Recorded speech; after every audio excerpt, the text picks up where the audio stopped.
dia, bom dia. Bom dia. Bom dia, Sentiram a senhor. minha falta semana passada? Não sentiram, né? Ninguém falou nada aí, ninguém sentiu minha falta. Óbvio que sim, senhor. E vocês têm que falar que sim, né? Eu sou um pisciano carente, então vocês têm que pelo menos, né, tentar me alegrar um pouco mais, né? Acho que o Guilherme falou para vocês, né, que eu fiz uma substituição do Marcito na semana anterior e, e daí ele acabou me substituindo. Não, foi na real fazem 3 semanas, eu acho que eu substituí o Marcito, ou 2 semanas, só que eu ia ter um compromisso esse final de semana e daí o Marcito me substituiu na quinta-feira. Daí, muito bem.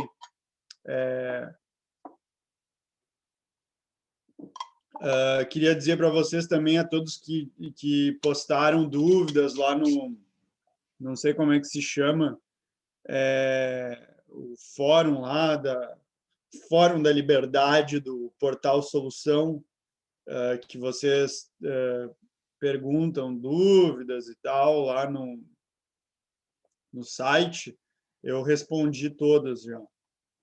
Todas, tinha 2, eu acho. Mas, enfim, sintam-se à vontade aí, quem quiser perguntar, né? Estamos aí. Eu tinha parado em clima tropical, né? Se bem me lembro. Que memória, hein? Não, mentira, eu vi a aula antes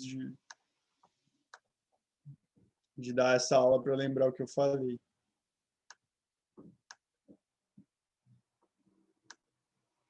Então, recapitulando um pouco, então, clima tropical na região central do Brasil, né? A gente tem a formação de diversas chapadas, principalmente no Cerrado, né? Então, Chapada das Mesas, Araripe, a Diamantina dos Veadeiros e a dos Guimarães talvez sejam as 3 mais famosas. A Diamantina é bem famosa, né?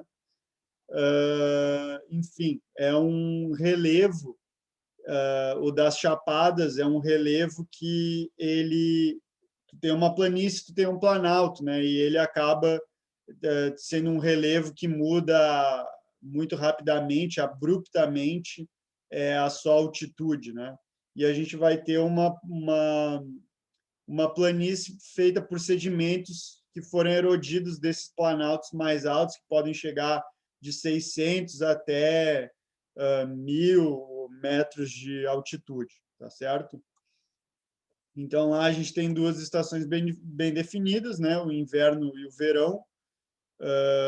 No inverno, as temperaturas, na real, estaria mais para outono e primavera, porque o verão é quente, de fato, mas é chuvoso também, o que torna ele até um pouco abafado, e o inverno ele é mais ameno, ele não é tão frio, porque é um clima tropical, né?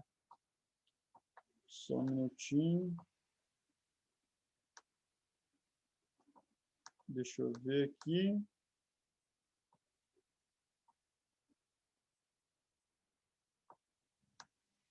Cerrado, isso.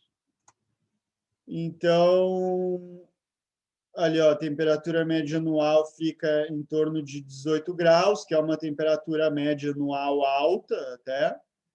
Não é tão alto quanto a floresta amazônica, por exemplo, que a gente falou, que é 27 graus Celsius, né, numa média, e a amplitude térmica chega a 7 graus. Então, também não é uma variação muito discrepante entre a temperatura mínima e a máxima, né?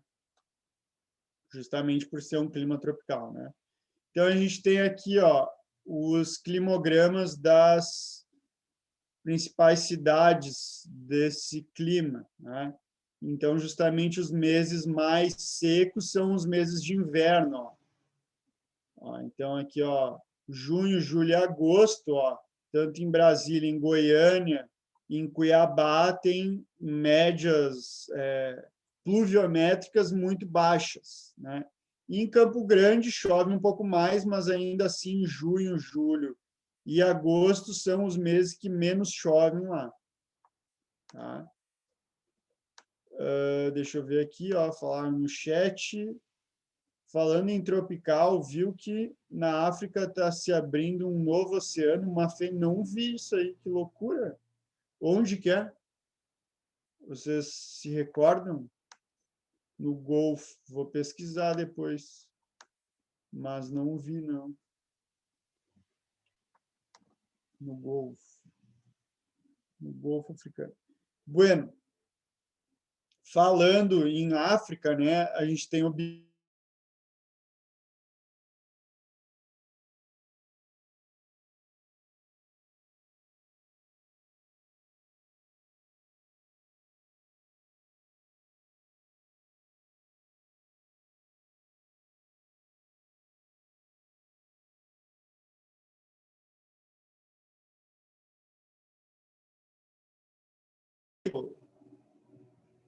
Tá, beleza, beleza. Então, teve a teoria da tectônica de placas lá do Wegener, né? Que ele propôs, a teoria dele é que os continentes estavam todos juntos na Pangeia, né? Lembra disso? E daí, o que ele usou para comprovar isso? Ele falou que os estratos rochosos, né? Como é que eu posso dizer? Os componentes minerais das rochas encontrados no Cerrado, aqui no Brasil, e na savana africana eram os mesmos componentes.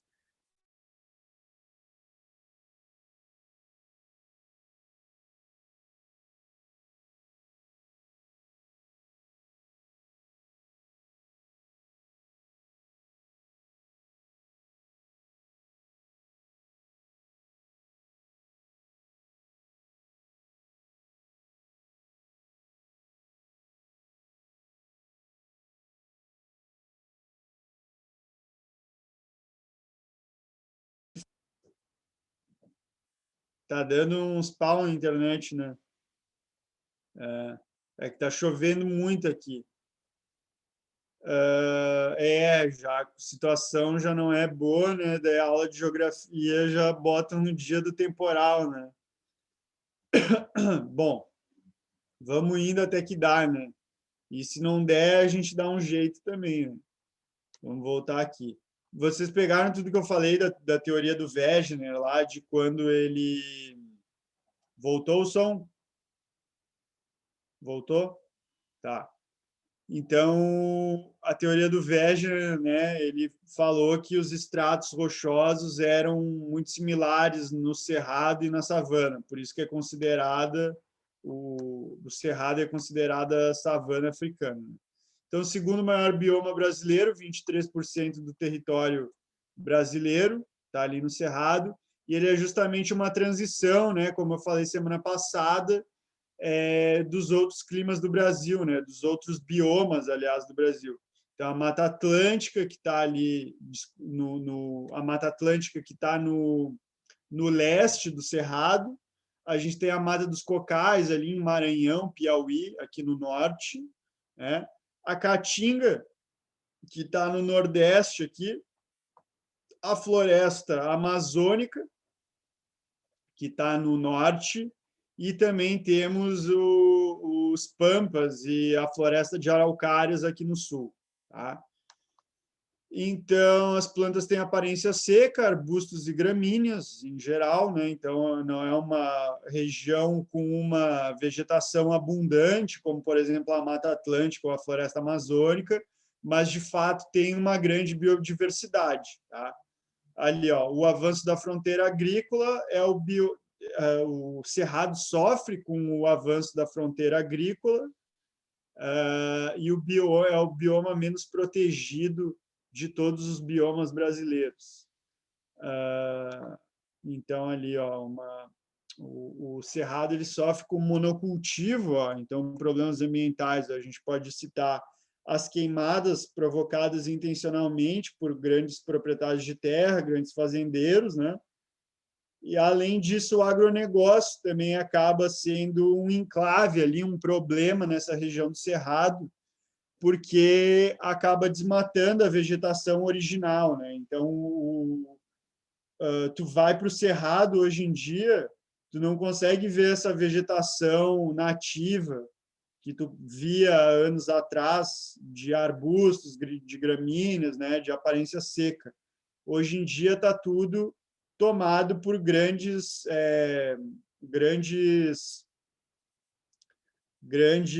plantações, principalmente de soja, trigo, cevada e algodão, e cana-de-açúcar também. Tá? Então, isso acaba gerando um problema ambiental na área, porque o cerrado ele perde a sua característica natural, né? Sua característica ambiental, além do uso dos agrotóxicos, né? Que acaba contaminando o solo e os lençóis freáticos dessa área aí.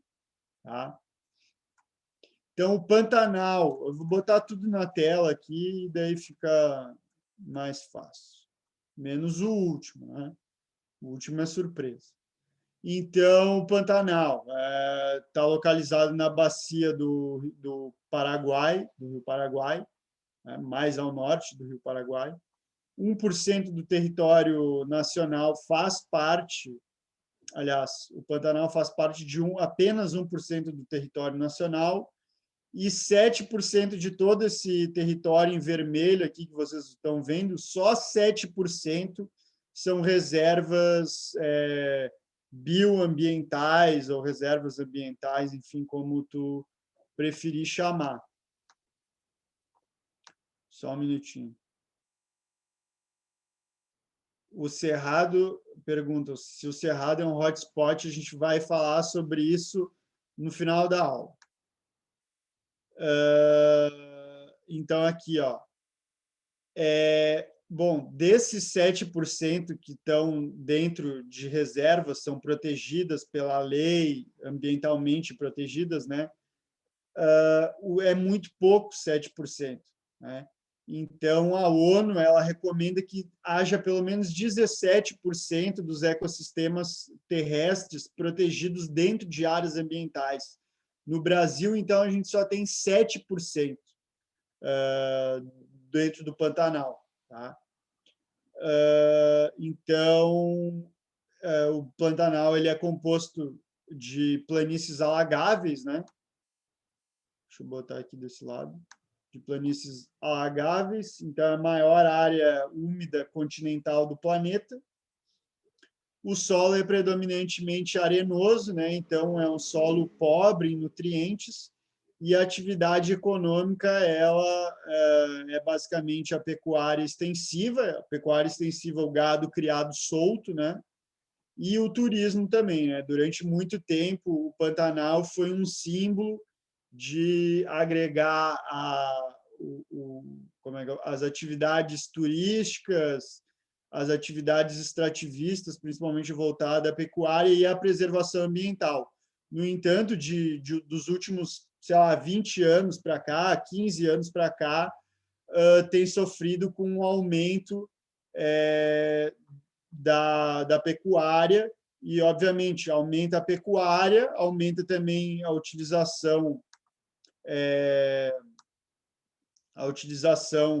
de agrotóxicos na região, porque vão ter que plantar alguma coisa para alimentar o gado, né? Vai aumentar também os conflitos por terra, vai aumentar as áreas que esses rebanhos vão precisar, então as florestas vão ser desmatadas, e também o que eu ia falar agora, eu acabei esquecendo. Pecuária extensiva, enfim, vai acabar gerando conflitos pela terra também, e essa região vai ser ambientalmente atingida.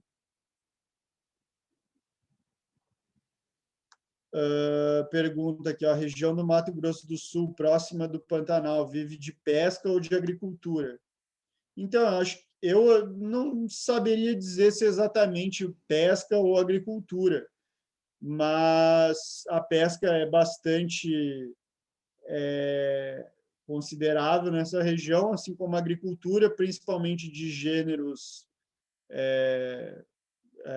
de commodities, né? Principalmente de commodities, então trigo, soja e cevada, principalmente de cereais. E a pesca também é considerável, mas acho que é mais uma pesca esportiva, não chega a ser, não chega a representar um número tão grandioso no PIB da região, por exemplo. Acho que é mais pecuária, agricultura e turismo. Tá? E pergunta, Pantanal é onde se encontram as cataratas? Não é onde se encontram as cataratas. As cataratas estão mais no sul, estão mais no Paraná. Aliás, estão no Paraná. E o Pantanal é essa região entre o Mato Grosso do Sul e o Mato Grosso. Tá? Então, é mais ao norte. São bacias hidrográficas, são biomas diferentes. Tá? Deixa eu tomar uma aguinha.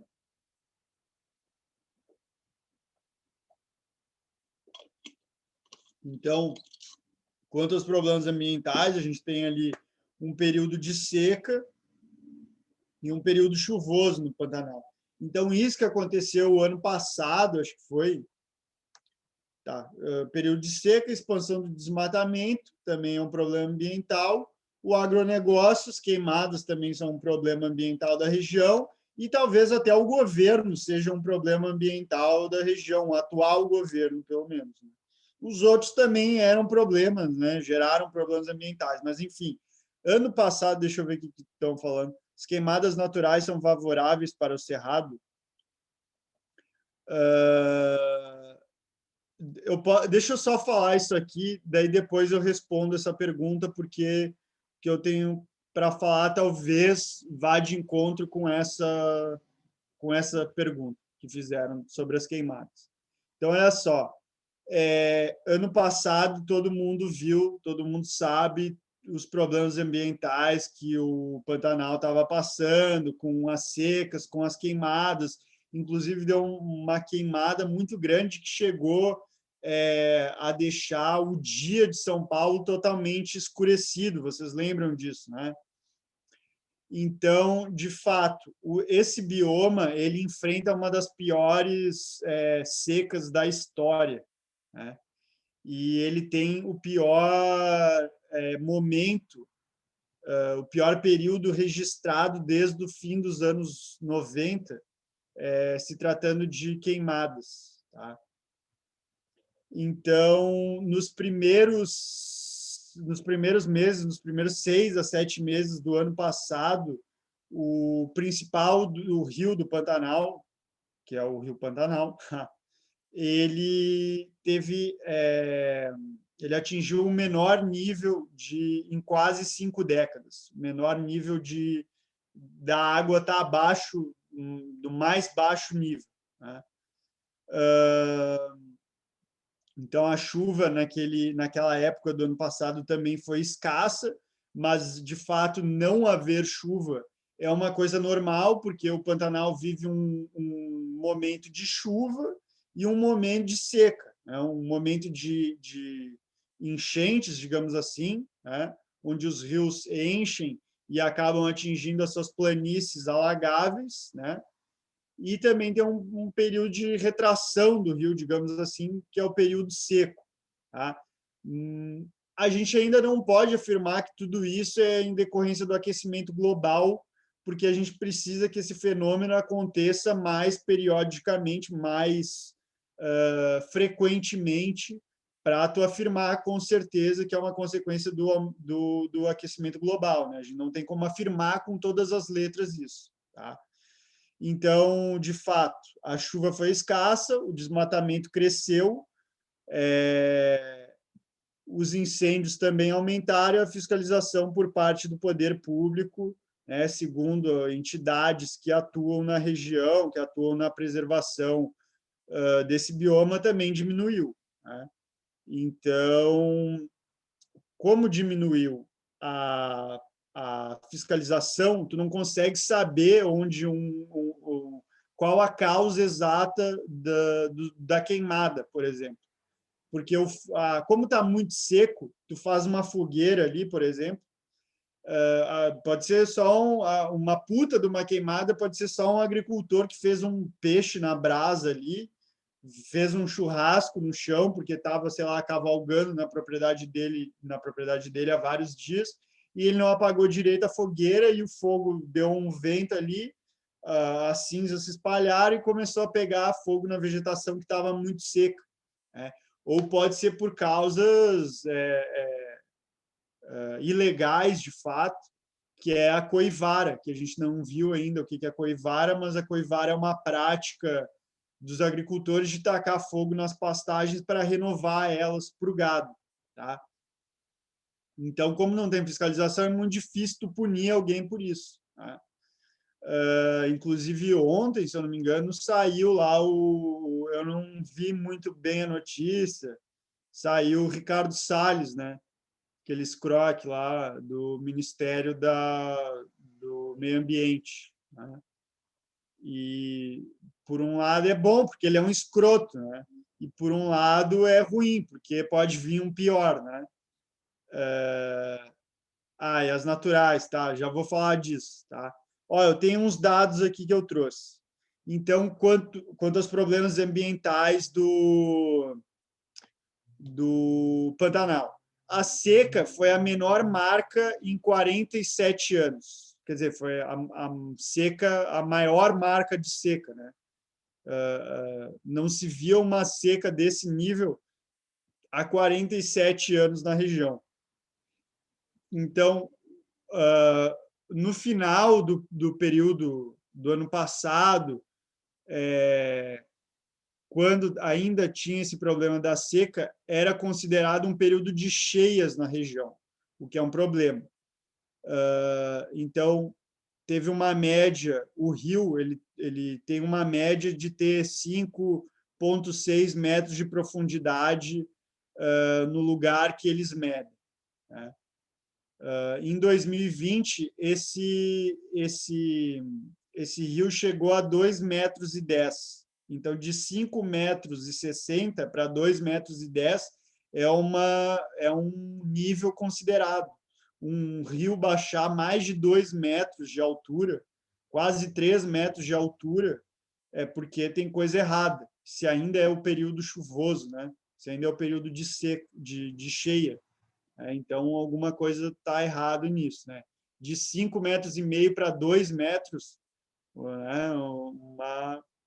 É considerável isso. Então, teve 40% menos chuva ano passado, comparado ao ano anterior, comparado ao ano de 2019, tá?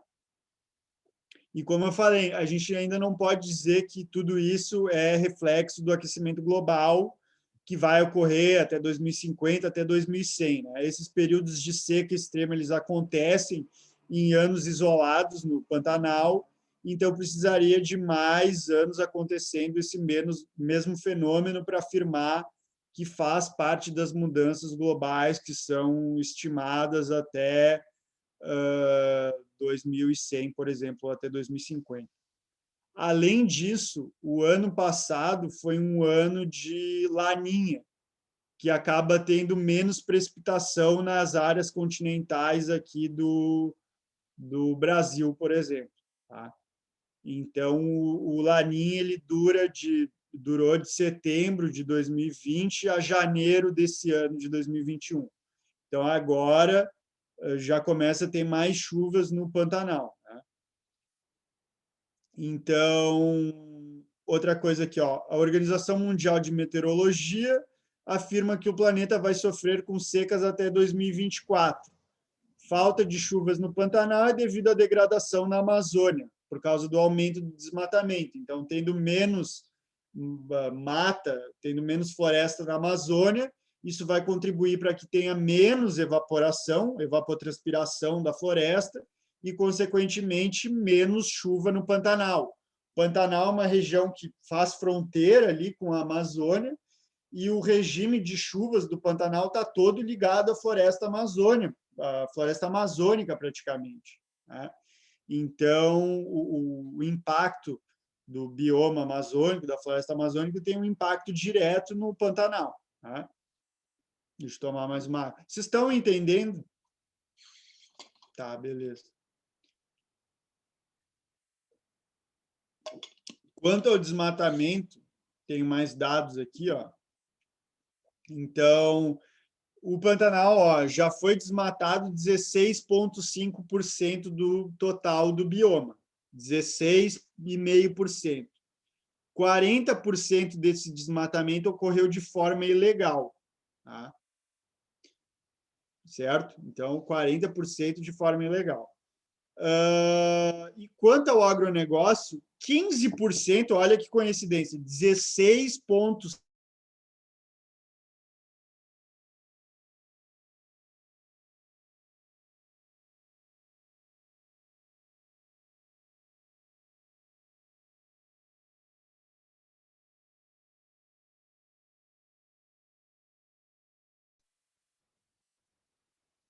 Voltou a internet? Tá, olha só. Eu não sei se vocês pegaram o que eu falei, mas do desmatamento, 16,5% do bioma foi devastado, foi desmatado, certo? Tá.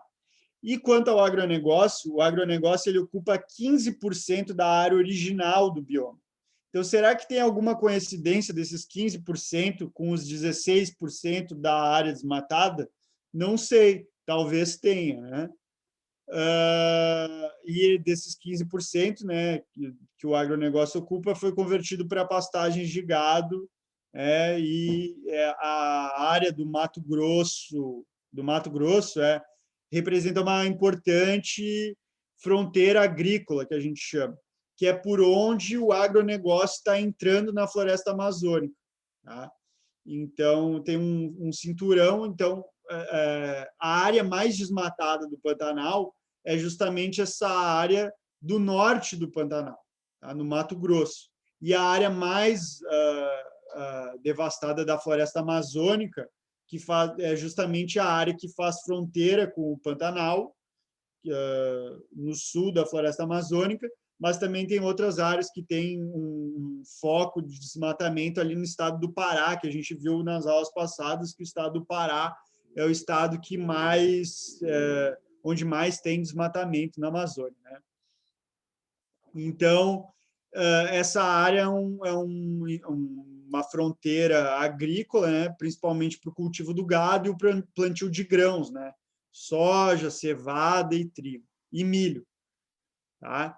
Quanto às queimadas ali, ó, em julho de 2020, o Pantanal foi o período que o Pantanal mais pegou fogo em 22 anos, período de julho de 2020, tá?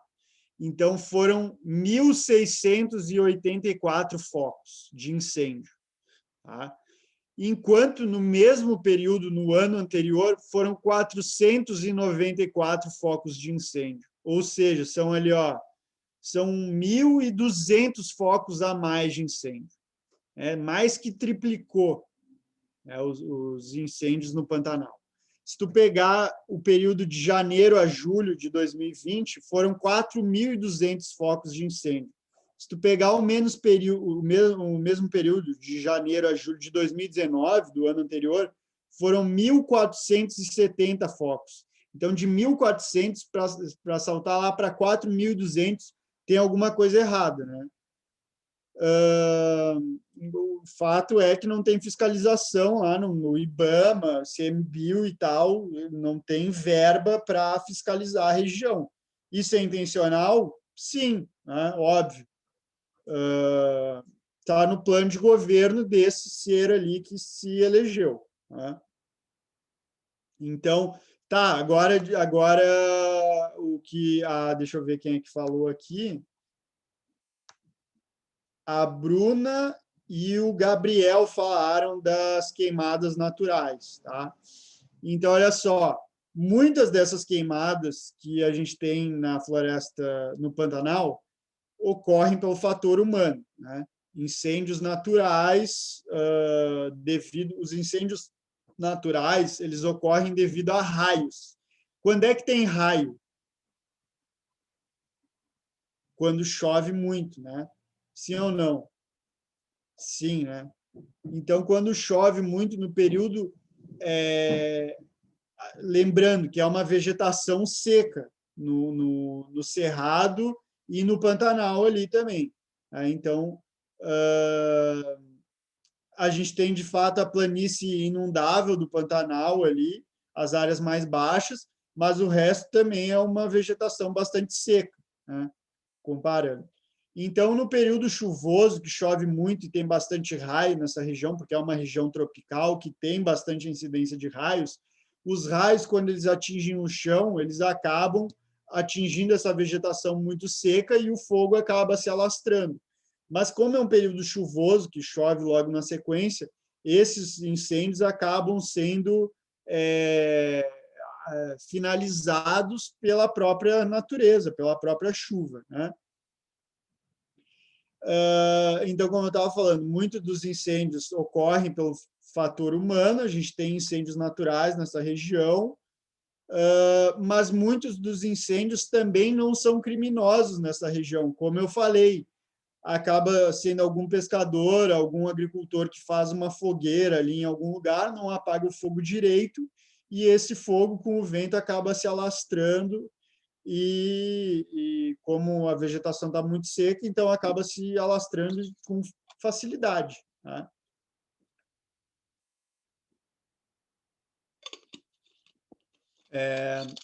Deixa eu ver o que vocês estão falando aqui no chat. O Pablo falou aqui, ó. Peraí. A NASA publicou um estudo que fala a Terra está absorvendo uma quantidade de calor sem procedente, por causa que as nuvens estão deixando passar, as nuvens estão ficando abertas, e o aumento da temperatura favorece para essas nuvens e raios. Exatamente. Então, peraí, a NASA publicou, a Terra está absorvendo uma quantidade de calor. Sim, a gente cada vez mais aumenta a atividade industrial, né? Consequentemente, vai ter mais dióxido de carbono, metano e etc. na atmosfera, né? E acaba sendo, quando tem chuva, acaba sendo uma chuva mais ácida, né? Que é prejudicial para a agricultura, por exemplo, né? Para a terra mesmo. Para a terra, não terra globo, né? Para a terra de plantar. Bueno, alguma dúvida quanto ao Pantanal? Certo? Tá. Então, vamos seguir. Ó, então, aqui tem uma imagem do WWF Brasil. Ó. Então, aqui a gente consegue ver as regiões do Pantanal. Então, aqui ó, a gente tem um relevo mais alto, ó, nessas áreas aqui, o relevo é mais alto. Então, aqui que tem a formação dos rios, que vai fazer com que tenha os rios que surgem nesses planaltos vão alimentar essa planície aqui, que uma parte dela é inundável em grande parte do ano, né, num período do ano. E daí o que acontece? Os produtores de gado da região estão levando o gado deles para pastar nessas áreas mais altas. E as fezes do gado e etc. estão plantando também nessas áreas mais altas do relevo. E a plantação, as fezes do gado e etc., acaba contaminando as nascentes dos rios que nascem nesses planaltos e, consequentemente, vai poluir as partes mais baixas dos rios. Então, já tem pesquisas hoje em dia que está se constatando que as águas estão cada vez mais impuras, estão cada vez mais impróprias, né? Estão cada vez mais poluídas nessa região do Pantanal. Tá? Certo. Mata dos Cocais. Alguma dúvida aqui? Tá tudo ok? Tá ok aí? Tá ok, então. Tá ok. Então, Mata dos Cocais. Nossa, me cansei agora, né? Ninguém quer falar alguma coisa aí, contar uma piada? Não? Ninguém? Tá. Alguém foi vacinado? Alguém quer falar alguma... Eu fui vacinado. Quem que foi vacinado? O Eduardo. O Muito Eduardo. bem. É que eu Boa. sou da área da saúde, daí tenho que tomar as duas. Muito bem. Tu foi vacinado as duas? Uma em cada braço, assim? Não, primeira e segunda Não, dose. não, eu sei, tô zoando. Tá, e tu ficou Tô mal? Qual que comendo uma foi que tu bolachinha. fez? A Não AstraZeneca? fiquei mal. Não, a Coronavac. Ah, Coronavac. Mas só que eu peguei Covid, eu fiz a primeira dose e peguei Covid, e depois eu tive que esperar um tempão para fazer a segunda dose. Mas ah. não me deu forte. Tu pegou Covid entre a primeira e a segunda dose? Uhum. É que eu trabalho no hospital e daí tem um risco, Sim, né? entendi. Muito bem. Mas agora tá de boa, vacinado, né? Já acho que vai fazer um mês já, a Muito segunda bem. dose. Esperamos que todos se vacinem brevemente também, né? Quando Eu tenho uma puderem. Sim. pergunta, não tem nada a ver com a aula. Eu já tinha te Ah, perguntado faz um tempo, mas não sei se tu tinha visto.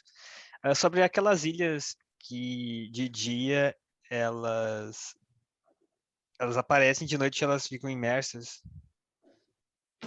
Como é causado isso? aonde isso, Gabriel? Eu não sei, eu tinha lido alguma coisa assim sobre que tem algumas ilhas que ficam imersas à noite. À noite? É, Ilhas imersas à noite? Mas é aqui no Brasil ou é em algum outro lugar? nossa, eu não lembro, eu li por cima assim. Ah, tá, mas peraí, essas ilhas que tu fala, elas deixam de existir, digamos, elas são tomadas São tomadas pelo pela água? mar, é isso, depois reaparece. Tá, e depois reaparece. Cara, esse, esse fenômeno, digamos assim, ele é muito comum nas regiões que têm rios que formam deltas nos rios, né? Por exemplo, cara, aqui no Rio Grande do Sul a gente não tem nenhum rio assim que forma a delta, né? Porque eles têm uma vazão considerável, né? Mas no Maranhão, por exemplo, eu sei que tem que um amigo meu da geografia, ele veio de lá e ele mora num vilarejo que é em Tutóia, no Maranhão, que é bem no norte do Maranhão, assim. E lá tem vários rios e tal, e a vida das pessoas é toda baseada nos rios, na maré dos rios, se está cheia, se está vazia e tal, porque lá não tem carro, né? Eles têm que se locomover de barco no norte, né? No Maranhão. E daí, de fato, né? Como a vazão dos rios ela é muito baixa, normalmente são rios de planície, então eles não são fortes, né? Eles não têm uma vazão considerável, os sedimentos que eles carregam acabam se deposicionando no mar logo na foz dele, né? Formando deltas. Deltas são ilhas. E essas ilhas, conforme o curso do rio vai mudando e a carga de sedimentos dos rios vão mudando, essas ilhas vão, e conforme vai tendo mais chuva no rio ou menos chuva, e o vento também, então essas ilhas vão mudando de lugar, né? Elas não são constantes, elas não ficam assentadas no mesmo lugar sei lá, o período inteiro, né? Elas mudam de tempos em tempos conforme a quantidade de chuvas, a quantidade de ventos, a quantidade de água de vazão dos rios e etc, né? A mesma coisa as dunas, né? As dunas também, elas vão mudando as dunas elas não são constantes, elas não estão no mesmo lugar sempre. Elas vão mudando o formato delas por causa da quantidade de ventos, por causa das marés e etc. Né? Então, eu acho que é provavelmente isso, Gabriel. Acho que provavelmente são essas as ilhas que tu está falando. Na Índia é comum isso também, no norte do Brasil, no Maranhão. Beleza, entendi. Beleza, então. Bueno, vamos lá, então. Mata dos Cocais, vou passar brevemente aqui pela Mata dos Cocais. Então, é uma zona de transição aqui, ó, entre deixa eu pegar aqui, entre a floresta amazônica, o cerrado e a caatinga. Ela se localiza aqui, ó, é uma zona de transição. Tá? Então, lá tem espécies nativas, né, muito características dessa região, a carnaúba, o babaçu, né, que são palmeiras. A carnaúba se localiza na parte mais seca, o babaçu na parte mais úmida. Então, a economia da região basicamente é baseada, né, que redundância. Então, a economia da região ela é baseada no extrativismo vegetal, no cultivo e na exploração dessas espécies nativas, né, a carnaúba, o babaçu, etc., né, castanhas e por aí vai, para alimentar a indústria farmacêutica, né, de sabonete, né? Então tem essas linhas aí meio exóticas do Boticário, da Natura, do não sei o que, com óleos de carnaúba, né? Não sei o que, extrato de babaçu, essas coisas todas. A pecuária, a criação do gado solto também está crescendo na região, além da plantação de arroz nas áreas mais alagadiças dessa região, de soja e algodão, né? Todas commodities, que são produtos para exportação, tá certo? Então, basicamente, né, todos os biomas brasileiros sofrem com o aumento das commodities, né, do agronegócio. Tá? A gente tem a Mata Atlântica também. Estou indo muito rápido ou tá tranquilo? Volta o slide, por gentileza. Voltei. Estou indo muito rápido, né?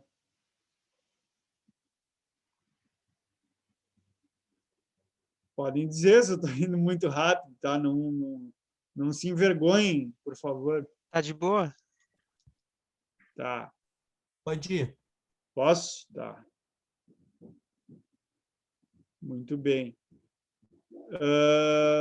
Aqui a Mata Atlântica, né? Ela tem uma grande influência da massa tropical atlântica, que a gente já falou dela lá em clima, né? Então, uma massa de ar muito úmida, tá? Espera aí.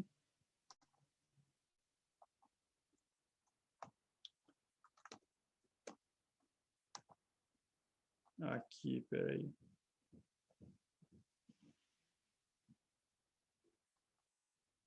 Ó, o Pablo perguntou. Isso cai com que frequência em prova? É importante ter um conhecimento sobre. Então, às vezes a prova ela pergunta de uma maneira mais conteudista, né, sobre isso, principalmente a URGS, né, ela pergunta de uma maneira mais conteudista disso, mas também é importante vocês saberem quanto aos biomas também para associar com o clima, né? O clima cai mais, mas o Enem também é uma prova que cobra também os impactos que estão ocorrendo sobre esses biomas, né? Então, no Enem pode cair as mais diversas perguntas quanto a isso.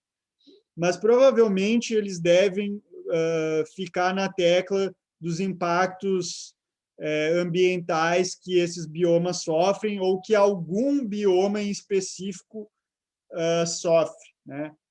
Provavelmente nesse ano aí de 2021, o Enem, eu acho que provavelmente vai cobrar Pantanal ou floresta amazônica, né, por causa de todo esse rebuliço que teve com o governo, né?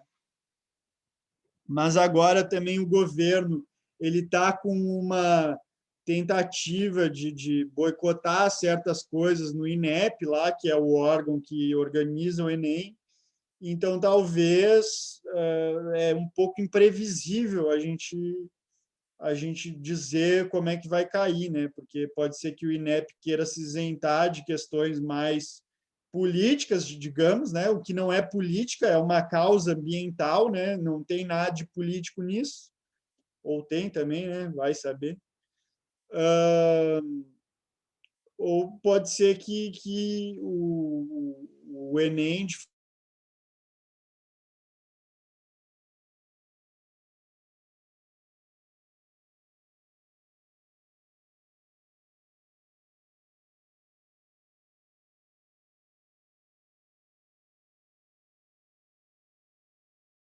negócio, tá?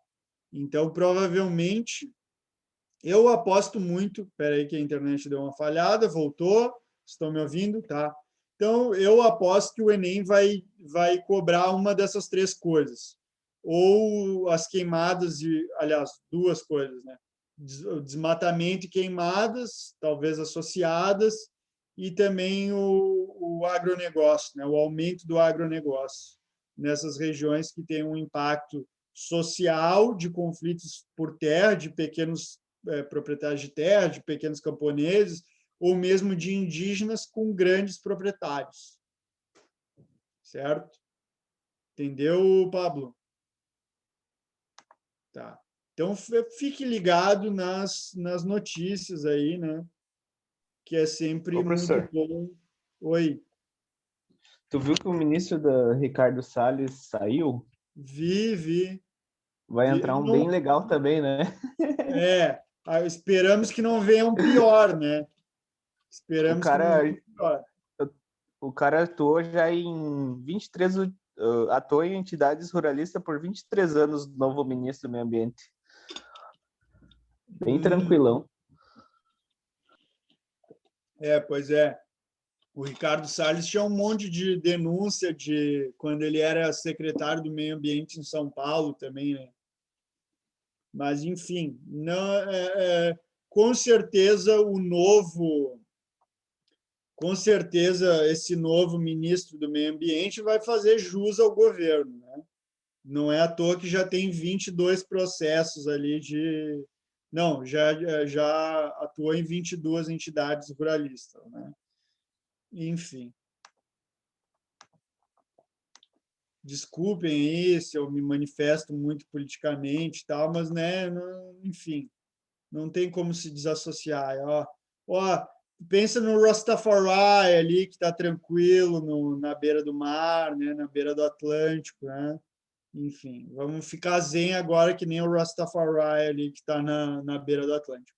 Enfim, Mata Atlântica, né?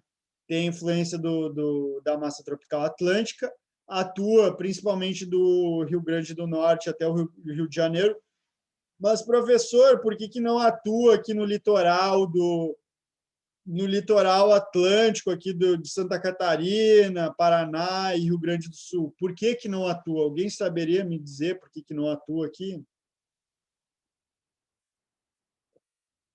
Não, porque aqui a gente está mais fortemente ligado e recebe mais influência da massa polar atlântica. Então, é outro clima. Então, do trópico para cima, né, do trópico de Capricórnio para cima, a gente tem essa influência maior da massa tropical atlântica, e do sul, do trópico, a gente tem também a influência da massa tropical atlântica, mas a massa polar também age por aqui, né? Então, são climas diferentes, tá? Então, aqui a gente tem duas estações bem definidas, né? As estações são mais amenas, o verão acaba sendo seco e o inverno chuvoso. Por que o inverno chuvoso? Porque vai ter as chuvas frontais da massa polar atlântica e a massa tropical atlântica. Vocês lembram disso, das chuvas frontais? Quando uma massa fria encontra outra quente, a quente vai ficar por cima, a fria vai ficar por baixo, uma vai esquentar e esfriar a outra e vai ocorrer chuva, né?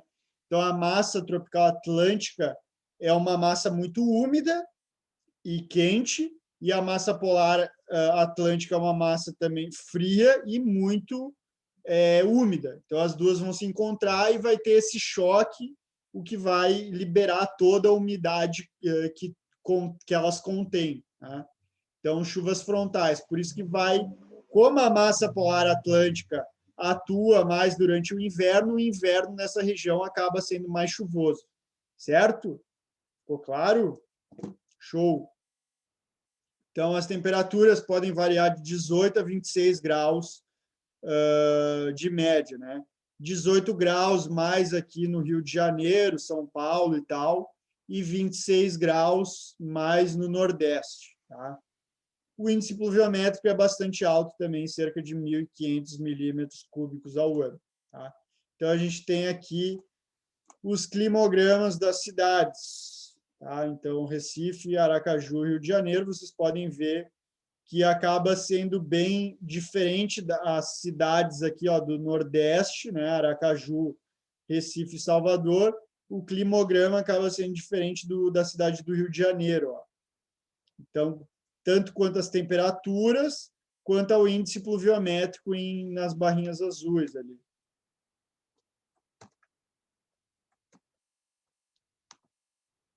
Espera aí, deixa eu ver aqui.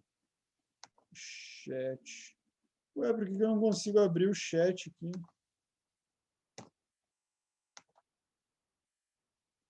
Posso voltar um slide rapidinho.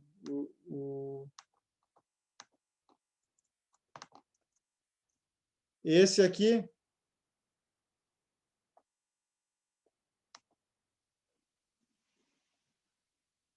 É esse o slide? Eu não estou conseguindo ver o chat. Alguém, por favor. Sim, é esse mesmo. Tá, beleza, beleza.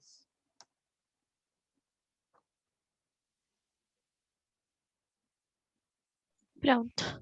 Tu pode repetir rapidinho o primeiro slide que tu colocou agora? Depois desse. Tá, esse aqui? Isso. Tá, então, olha só.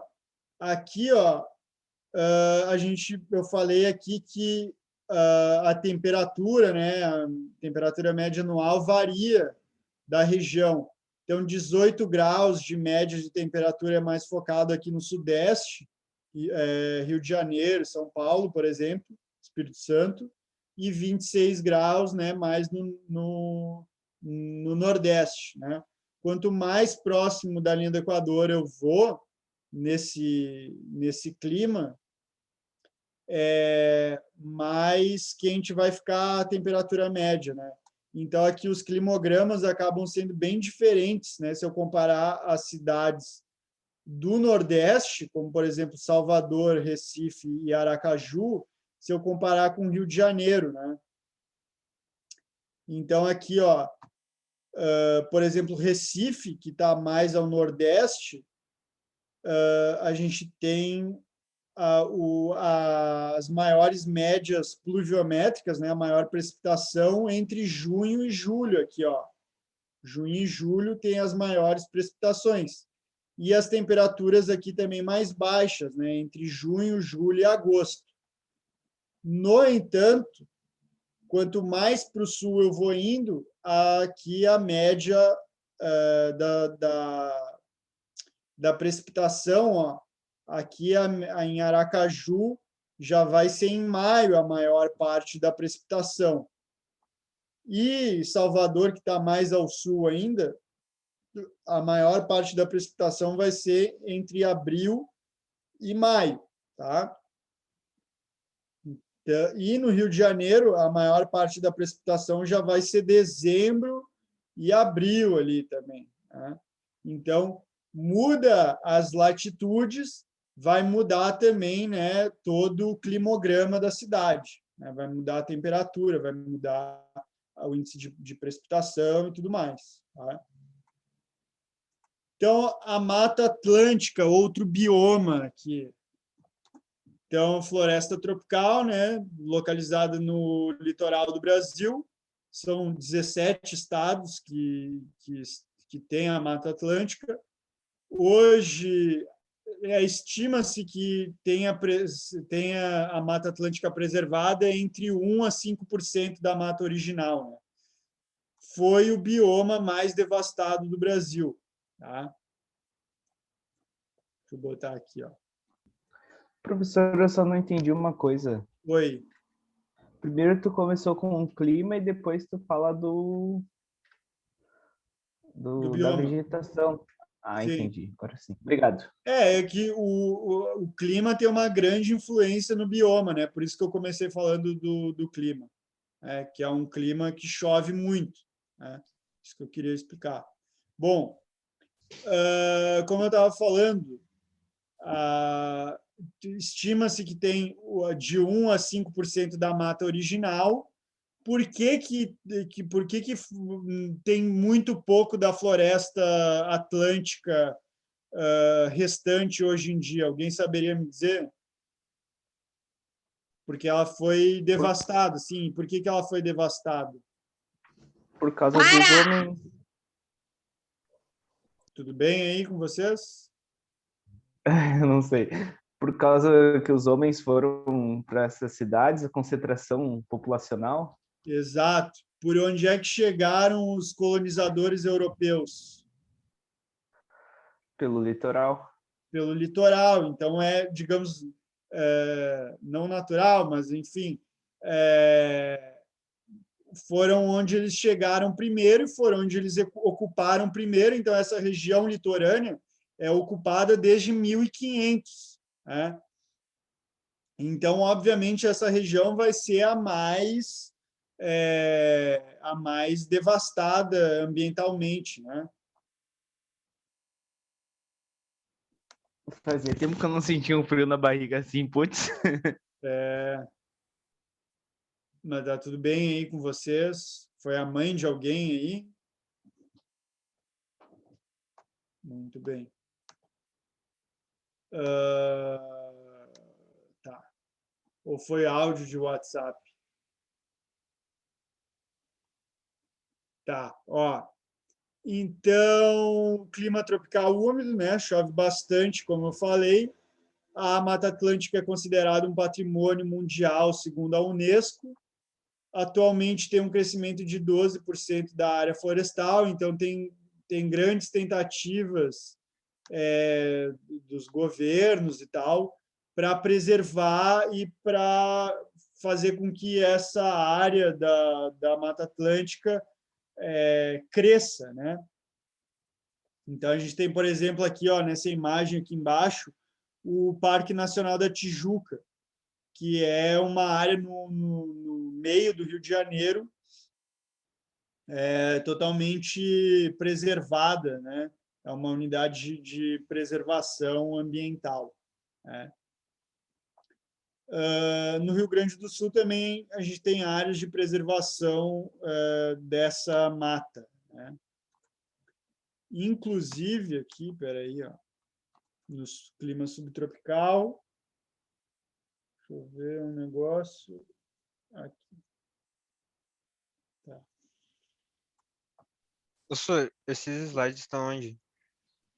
Esses slides eu já disponibilizei, o mesmo da aula passada. É que eu não achei eles lá. Eles estão no... Bom, eu posso disponibilizar de novo, não tem problema. Depois eu mando... Os domínios fitogeográficos. Isso.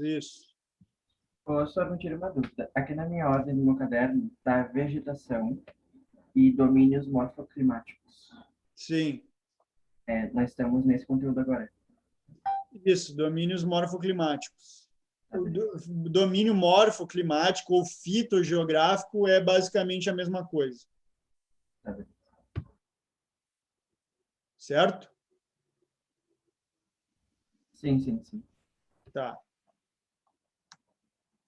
Bueno, então. Clima subtropical.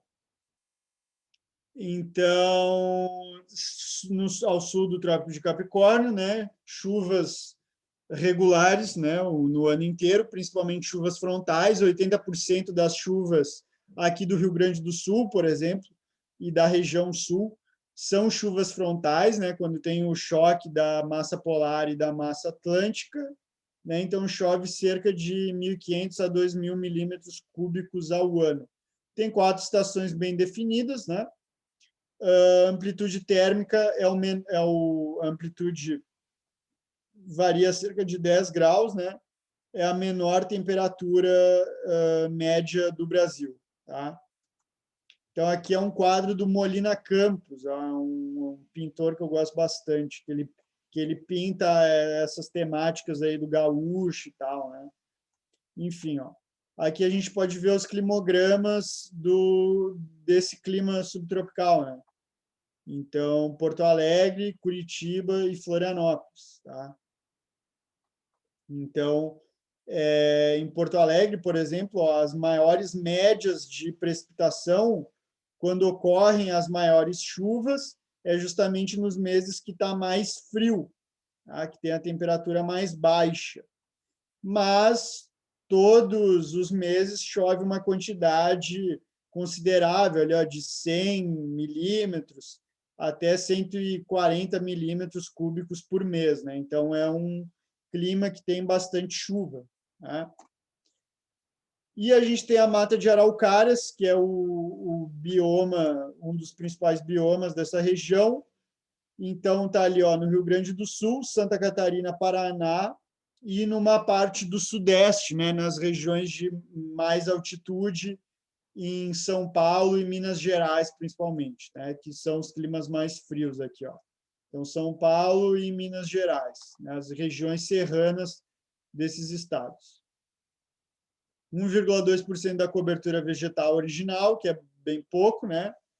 A gente chama de araucária ou de pinheiro, ou mesmo de pinheiro paraná, as árvores que compõem essa mata, né? A mata de araucária. E daí a gente tem a erva, mas não é essa erva do Bob Marley, né? A erva mate, né? A erva mate, né? A erva mate. A erva do Bob Marley é a erva que não mate, né? Mas a gente tem a erva mate também, que é uma espécie nativa aqui dessa região também, né? Que todo mundo gosta, né? Todo mundo quer a erva que mate, né? Esqueci de dizer, ó, também é cultivada, né? A erva mate também é cultivada, né? Na Argentina, no Paraguai, no Uruguai, né? Nos nossos hermanos. Mas aí a mata de araucárias também tem aqui na fronteira com a Argentina, tá? Essa floresta. Não tem mais nenhum outro lugar do mundo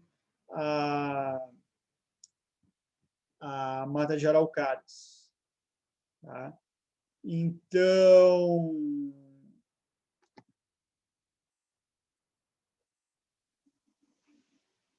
aqui. Então, uma alta amplitude térmica, né? A gente tem um verão que vai até 25 graus para mais, e o inverno chega a ter temperaturas negativas. A gente tem espécies de animais e plantas nativos aqui, que só tem aqui, o pinhão, né? A própria araucária é uma espécie que não tem mais nenhum lugar do mundo. Essa senhora aí, ou esse senhor que está representado aí no slide, é a gralha azul, que ela é muito responsável pelo plantio do pinhão, né? Ela come o pinhão, e muitos dos pinhões que ela não come, ela deixa cair e acaba fazendo com que nasça outras árvores de araucária, de pinheiro na região, né?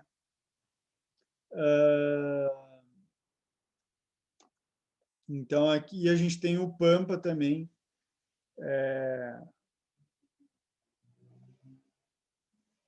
Ó, eu tenho aqui um dado, peraí, ó.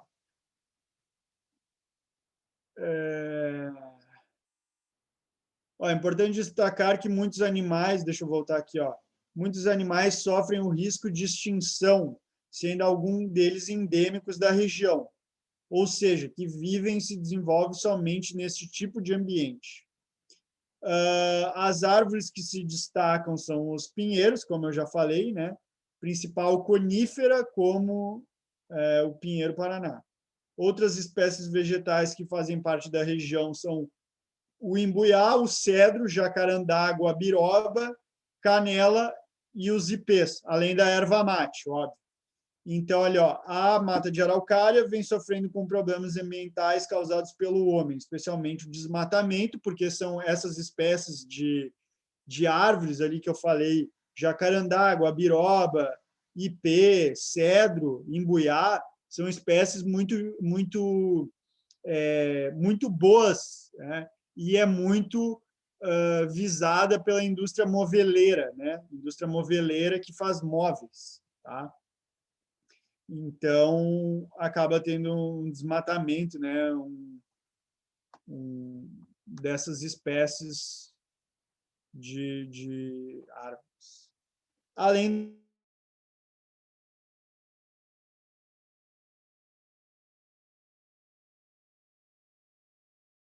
pampa, que é esse mar verde que a gente tem aqui no Rio Grande do Sul. Deu uma parada na internet aí, voltou. A gente tem o Pampa, que está no extremo sul do Brasil, massa polar atlântica é a principal massa que atua sobre ele. E a gente tem dois ventos principais, o minuano e o pampiano, né? São ventos que trazem o frio para cá, né? O minuano ele surge no Uruguai, é um vento mais úmido, e o pampiano ele nasce na Argentina, é um vento mais úmido, tá certo? Então ali a gente tem as áreas do Pampa, né? Então está presente no Rio Grande do Sul, no Uruguai e na Argentina, tá? Então é uma área de planície, né? Então acaba sendo fácil para o desenvolvimento da pecuária, inclusive a pecuária se desenvolveu aqui. Posso repetir sobre o pampiano e o... Deixa eu ver o que vocês estão falando aqui no chat. O Gabriel falou minuano e pampiano, posso repetir? Posso. Então, o minuano é um vento mais... Espera aí que agora deixa eu lembrar.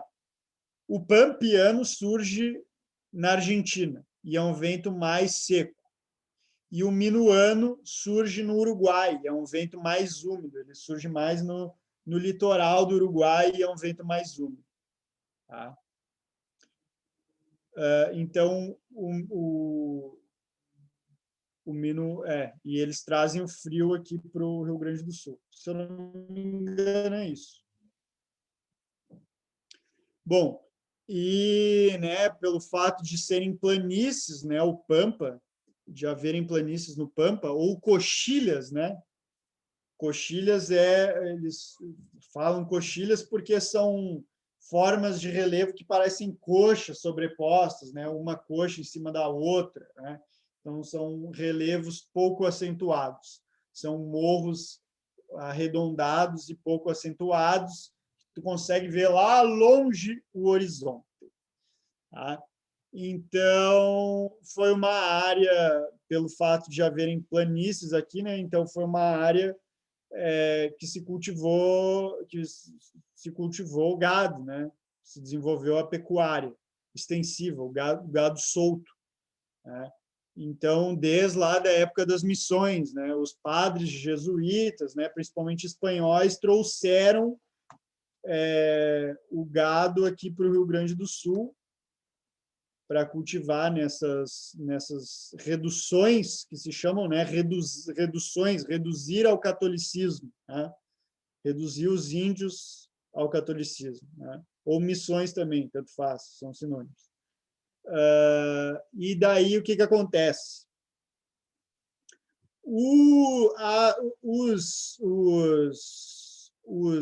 As missões jesuíticas espanholas estavam localizados aqui no território brasileiro, né? Em Santo Ângelo, no oeste do Paraná também, e Portugal né, tinha o tratado lá de Tordesilhas, né? E Portugal aliás, a Espanha, ela começou a achar ouro no Rio da Prata, lá entre Uruguai e Argentina.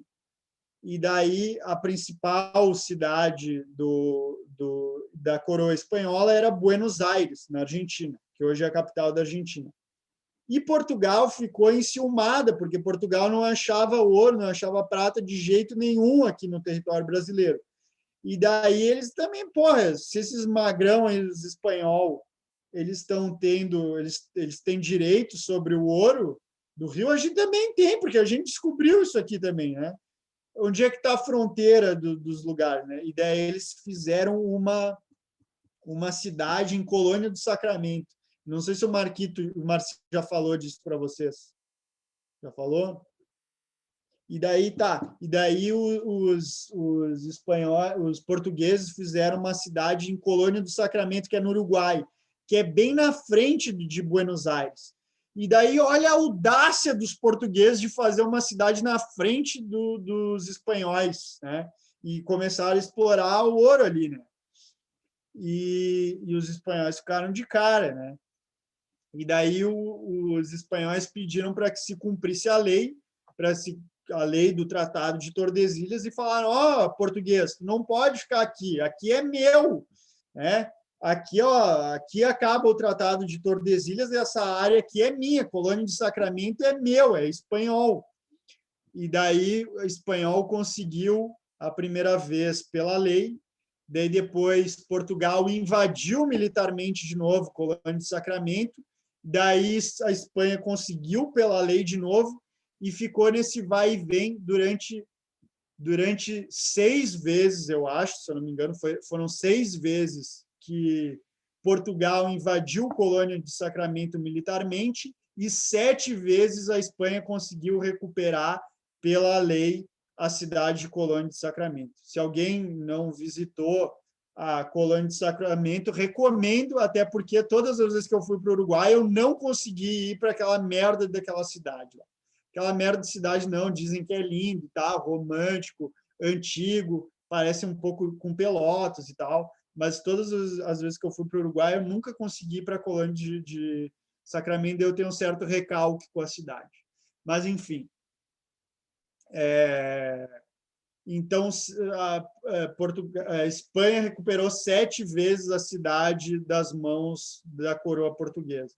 E a última vez, o último acordo que firmaram foi que Portugal iria ceder a Colônia de Sacramento ali para sempre, nunca mais ia encher o saco dos espanhóis, em troca das áreas que eram espanholas das missões jesuíticas. Então, o que fez? Portugal derrubou as missões jesuíticas, né? Explodiu quase as missões jesuíticas, botou todos os padres jesuítas para correr no oeste ali do Rio Grande do Sul e no oeste do Paraná, e virou ruína, né? As ruínas que tem lá em Santo Ângelo ainda hoje. E depois que virou ruína, muitos índios, né, foram massacrados, foram mortos, né? E o gado se espalhou pelo oeste do Brasil, pelo oeste e pelo sul ali do Brasil, né? Então o gado começou a se reproduzir, tinha muito gado no oeste do Rio Grande do Sul, né?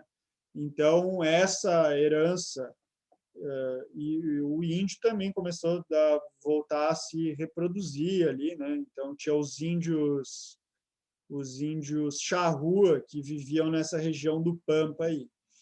Então por isso que se desenvolveu o gado nessa região, muito por causa dos espanhóis jesuítas, né? E depois pelo massacre dos portugueses que destruiu as missões jesuíticas e o gado começou a correr solto no Pampa, né? E começou a se reproduzir. Então, tinha muito gado depois das missões jesuíticas também. Tá? Vegetação campestre, formação de gramíneas, né? Então, tinha alimento também para o gado. E é um solo arenoso, né? É um clima úmido, mas é um solo raso, pouco fértil, enfim, solo arenoso. 63% do total do Rio Grande do Sul está no Pampa. Tá? Problemas ambientais do Pampa, monocultura de eucalipto, né? Uns falam que é reflorestamento, né? A gente chama de deserto verde. Isso é uma floresta? Pergunto para vocês. E aí, o que vocês acham? É uma floresta ou não é uma floresta? Muitos podem dizer, pô, é uma floresta. Acho que não. Bom, mas uns podem dizer que é uma floresta, né? Porque, pô, é verde e tal, verde, floresta e tal. Mas uns também falam que isso é um deserto verde. Porque, olha só, as árvores elas estão todas retilíneas aqui, estão todas retas. Então, isso foi plantado por mãos humanas. Então, a gente não pode dizer que é um ambiente natural, que é um ambiente de floresta. Tá? E o eucalipto, ele destrói tudo. Por exemplo, se tiver um ecossistema ali, ele destrói tudo, né? Não tem. É só destrói pro eucalipto ali. Exato, ó.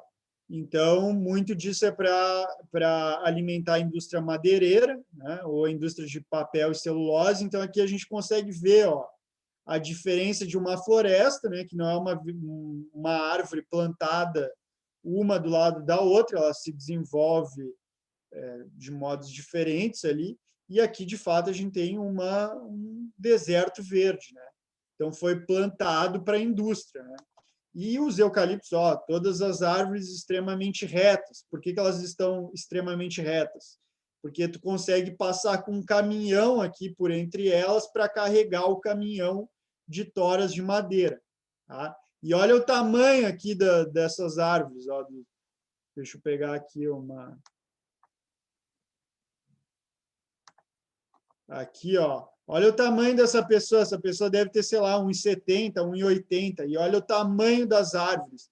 Vocês acham que essas árvores precisam de pouco ou bastante água para sobreviver, para se desenvolver e chegar nesse tamanho todo? Bruna, eu vi a tua pergunta, tá? Eu só não vou te responder agora, porque eu estou no embalo aqui, tá? Já te respondo. Então, essas árvores elas precisam de muita água para se desenvolver. E a gente tem uma coisa que se chama lençol freático aqui, que é o aquífero Guarani, né? Então, essas árvores absorvem muita água do aquífero Guarani e daí, consequentemente, daqui anos e anos, vai fazer com que esse aquífero seque. Tá? Então, um dos impactos ambientais do Pampa é a plantação de eucalipto, que suga muita água do subsolo e não é uma árvore natural, não é uma árvore endêmica desse bioma, tá certo? Então, aqui, ó, aqui também o pisoteio do gado também contribui para a formação para que o arenito que está submerso, está subterrâneo, né, acaba se desenvolvendo, né, a vegetação acaba regredindo e o arenito acaba atingindo a superfície. Então, a erosão, né, que contribui para o surgimento das ravinas e das rossorocas, que a gente já falou lá em geomorfologia, né? Hotspot, que eu queria falar, então, aqui, deixa eu responder a pergunta da Bruna aqui, ó, ela perguntou, são uma área de extração de borracha? Não. O Pampa, uma área de extração de borracha? Não. A área de extração de borracha era a área da floresta amazônica, que tinha seringueiras. Tá? Então, o Pampa não é uma área de extração de borracha. Deixa eu ver aqui. Então, hotspot, no Brasil, a gente tem o Cerrado e a Mata Atlântica, que são consideradas hotspots. Tá? Então, ali, ó, os hotspots representam as áreas naturais do planeta Terra que possuem uma grande diversidade ecológica e que estão em risco de extinção. Tá, ó. Segundo dados da Conservation, blá, blá, blá, a soma de todas as suas áreas recobre apenas 2,3% da superfície. Então, o hotspot é uma área normalmente pequena da superfície terrestre. No entanto, mesmo com um espaço delimitado pequeno, esses domínios abrigam 50% das espécies vegetais e 42% das espécies de vertebrados conhecidos no planeta Terra. Então, apesar de ocuparem uma área pequena, eles acabam tendo uma biodiversidade vegetal e animal muito grande. Tá? Então, para ser considerado hotspot, tu tem que ter mais de 1.500 espécies endêmicas na região e uma perda de 3/4 da vegetação original. Então, o Cerrado já perdeu 3/4 da vegetação original e a Mata Atlântica também já perdeu 3/4. Tem uma luta, uma briga das entidades ambientais aqui no Rio Grande do Sul que querem transformar o Pampa num hotspot também, porque ele já perdeu mais de 3/4 da vegetação original. Só que, no entanto, a biodiversidade do Pampa não é tão grande, assim, não chega a ter 1.500 espécies endêmicas nessa região, tá certo? Comprovadas cientificamente, por enquanto, pelo menos. Por isso que o Pampa ainda não é considerado um hotspot. E a floresta amazônica, ela acaba tendo uma grande área ainda bem preservada. Apesar de ter uma grande quantidade de espécies endêmicas, a floresta amazônica tem mais de 3/4 da vegetação original, por isso que não é considerado um hotspot. Então, no Brasil, apenas Cerrado e Mata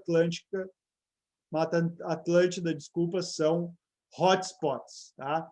E se tu quer saber mais sobre, né, eu tenho 2 documentários para te indicar e uma reportagem. Tem essa reportagem do Mídia Ninja, que fala sobre o Cerrado, sobre os impactos do agronegócio sobre o Cerrado. Tem esse documentário A Lei da Água, que é sobre o novo Código Florestal Brasileiro, que foi proposto em 2012. E daí o documentário conta dessa mudança na lei que teve e a importância de tu preservar as florestas, os meios naturais, até mesmo para o desenvolvimento da agricultura e etc. Tá? Enfim, mostra toda essa contradição entre o agronegócio e os ambientalistas e tal, né? E tem esse documentário, que é A Linha Fria do Horizonte, que é sobre o Pampa, que é do Vitor Ramil, não sei se vocês conhecem, né? O Vitor Ramil, que é muito melhor do que o Vitor Clay, tá? Enfim, brincadeira, tá? Não, mas eu acho melhor, vocês podem achar o Vitor Clay melhor, enfim, né? Vamos concordar que a gente pode discordar. A Linha Fria do Horizonte fala do Pampa, de como é diferente a cultura que se desenvolveu aqui no sul do Brasil, né, no fim do Brasil. Saúde. E para de espirrar que tu vai contaminar todo mundo aqui. Não, brincadeira também. Mas, enfim, a Linha Fria do Horizonte já é uma coisa mais, né, mais temática, cultura e tal, música. Fala de como a cultura que se desenvolveu aqui no sul do Brasil é diferente daquela cultura tropical, do samba, do carnaval, da caipirinha, da mulher pelada, não sei o quê. Aqui é um ambiente mais bucólico, né? Uma planície, né? O Pampa, uma planície que vai longe, que consegue ver o sol nascer, que é frio, né? A música é muito mais lenta, aquela música da milonga do tan, tan, tan, tan, né? Enfim, a música é totalmente diferente, né? Talvez fosse, né, o tango, a milonga, a pajada, enfim, tudo é diferente do resto do Brasil, né? Enfim, fica a dica aí para vocês, quem gosta de música, quem gosta do Vitor Ramil, assista A Linha Fria do Horizonte. E esse outro, A Lei da Água, é muito bom também. Me despeço aqui. Alguém tem alguma dúvida, angústia, lamentação, objeção? Então, tá, acabamos aliás, não vou falar que acabamos, mas enfim. Semana que vem a gente vai ver recursos energéticos, que vai ser mais ou menos que nem a aula de hoje. A gente vai mesclar coisas de geografia física com geografia humana, tá? Então, depois de recursos energéticos, né, a gente vai ver as formas de energia que tem, carvão, blá, blá, blá, petróleo, blá, blá, blá. A gente vai falar também sobre alguma coisa de geopolítica, conflitos no Oriente Médio, por exemplo. E depois disso, a gente começa a parte de geografia humana. Então, tchau para vocês. Até semana que vem. Se cuidem. Bom final de semana e estudem. Falou. Tchau. Até semana que vem. Nossa, até semana que vem.